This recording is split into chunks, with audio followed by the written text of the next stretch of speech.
ధరణి లోపల నేను తల్లి గర్భమునందు పుట్టినప్పటి నుండి పుణ్యమెరుగా ఏకాదశి వ్రతం వెన్నడుండగలేదు,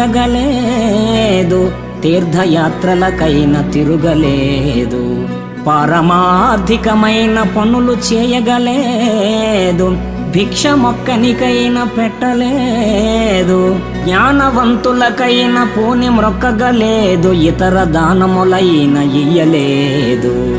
నలినదల నేత్ర నిన్నునే నమ్మినాను, చేరి రక్షింపవే నన్ను శీఘ్రముగను.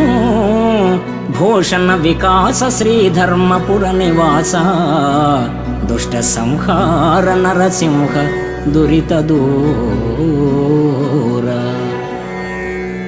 ఓ ధరణీపతి, పుట్టినప్పటి నుండి పుణ్యకార్యాలేవి చేయలేదు, ఏకాదశి ఉపవాస వ్రతాలు ఆచరించలేదు.